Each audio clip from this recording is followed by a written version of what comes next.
Friends, ఇప్పుడే అందిన తాజా వార్త. తెలంగాణ ఆర్టీసీలో కొత్త రూల్.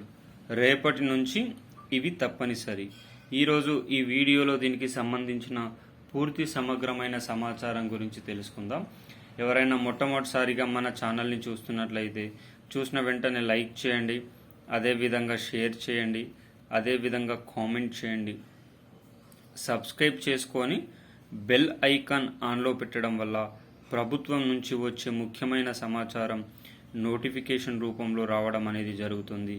ఇక ఆలస్యం చేయకుండా ఈరోజు వీడియోలోని వివరాల్లోకి అయితే వెళ్ళిపోదాం. తెలంగాణ రాష్ట్ర ప్రభుత్వం మహిళా సోదరీమణులకు ప్రతిష్టాత్మకంగా తీసుకొని వచ్చిన ఉచిత బస్సు ప్రయాణం దాదాపు 6 నెలలు పూర్తవుతున్న ప్రజల్లో తీవ్ర హర్షాభావం అయితే వ్యక్తం చేస్తున్నారు.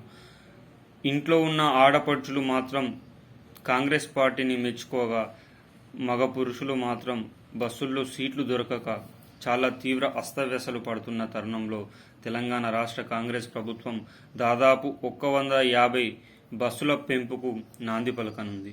అయితే చాలామంది కొన్ని పుకార్లు లేపుతున్నారు. రేపటి నుంచి బస్సులలో మహిళా సోదరీమణులకు ఆఫ్ టికెట్ ఉండబోతుందని.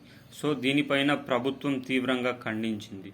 మహిళా సోదరీమణులకు ఉచిత బస్సుని మాత్రమే కల్పిస్తున్నాం, కేవలం ఆధార్ కార్డు లేకపోతే సంబంధిత కేంద్ర లేదా రాష్ట్ర ప్రభుత్వ గుర్తింపు కార్డులను చూపించి ఉచిత ప్రయాణం చేయాలని కూడా కోరుకోవడం జరిగింది.